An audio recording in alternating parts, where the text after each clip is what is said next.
हाँ भाई, और ये जो वीडियो आपने सबने देखी है, ये वीडियो ऐसे मत समझना उन लोगों के बारे में बनाई गई है जो लोग सेकुलर नहीं थे।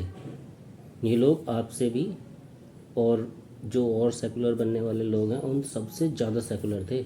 अगर इस घटना के होने से पहले अगर कोई इंसान मेरे जैसा इनको समझाने की कोशिश करता ना, तो ये उसे 10 बात सुनाते और पागल और गधा बता देते। तो ये मत सोचना कि ये सेकुलर नहीं थे, ये ज़बरदस्त सेकुलर थे जिनके साथ ये हुई है। और ये जो बातें मैं कह रहा हूँ, ये इसलिए नहीं है कि मुझे उन लोगों से हमदर्दी नहीं है या उनके साथ हुई दुर्घटना का कोई मुझे दुख नहीं है। मुझे बहुत दुख है, और उनके साथ हुई इस दुर्घटना के लिए मैं पूरी तरह से उनके साथ हमदर्दी पे हूँ।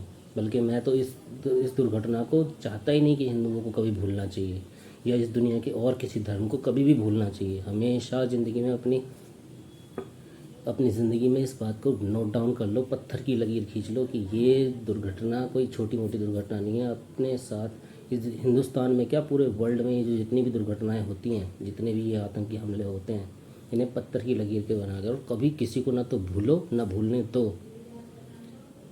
तो मुझे तो उनके साथ पूरी हमदर्दी है, बट मैं ये कहना ज़रूर चाहता हूँ समझाने के लिए कि ये जो सेकुलरता है, ये इन लोगों के अंदर भी जम के भरी हुई थी। बहुत सेकुलर थे। अगर इनके साथ ही दुर्घटना होती ना होती तो ये आपको 36 बातें सुनाते, बिल्कुल आप ही की तरह। जैसे आप लोग बोलते हैं ना कि नहीं सेकुलर ये और वो, नो, ये सेकुलर की बीन खूब बजाते। लेकिन इनके साथ ये दुर्घटना हुई है। इनके साथ इतना अमानवीय प्रयास किया गया है इन लोगों के साथ कि बस पूछो मत। और मैं तो ये कहता हूँ कि जब इन लोगों के साथ ये हो सकता है, ये तो सिर्फ पर्यटक थे, थोड़ी देर के लिए गए थे, 1-2 दिन में वापस आ जाते। तो कश्मीरी पंडितों के साथ क्या क्या हुआ होगा, कल्पना नहीं कर सकते। तुम जैसे लोग तो रूह कांप जाएगी तुम्हारी। इनके सामने तो इनके छोटे छोटे बच्चों को आग में ऐसे जला के डाल दिया होगा, जलने के लिए। और उनका तो वहाँ कोई रोने वाला नहीं, बचाने वाला नहीं, कोई कहने वाला नहीं, आज तक कोई कहने वाला नहीं है, बेशर्मो। और तुम्हें नई नई बातें कहने को आती है, और उनके पक्ष में बोलने की कोशिश करते हो। अरे बिना बिना लोकल लोगों के मिले हुए कुछ हो ही नहीं सकता। उनका खाने का इंतज़ाम किसने किया, उनके पीने का इंतज़ाम किसने किया, उनके इन्फॉर्मेशन किसने कलेक्ट करके दी, और उन्हें इतने दिन तक कपड़े लत्ते घर व्यार सब किसने दिया। और ये उन लोगों को भी टेररिस्ट जैसी ही सज़ा मिलनी चाहिए जो लोग उनके समर्थक होते हैं, जो लोग उनको, इन्होंने तो एक फ़ौज तो जी जाओ की तैयार कर रखी है।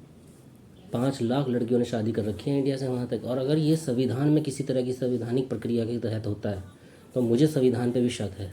मुझे उन लोगों पर शक है जो इस संवैधानिक प्रक्रियाओं का इस तरह से इस्तेमाल कर देश को धर्मशाला बना देते हैं, और फिर आरोप लगाते हैं कि ये टेररिस्ट हमला हुआ कैसे, और ये बारूद बम धमाका आया कैसे, बम हमारे देश में आया कैसे। अब तुम लोगों ने इतने सारे रास्ते इनके लिए खोल रखे हैं, इन गांधी खानदान ने ऐसी गंदगी मचा रखी है, इसको कहाँ तक सकेरोगे, इसको कहाँ तक इस गंदगी को इकट्ठी किया जाएगा।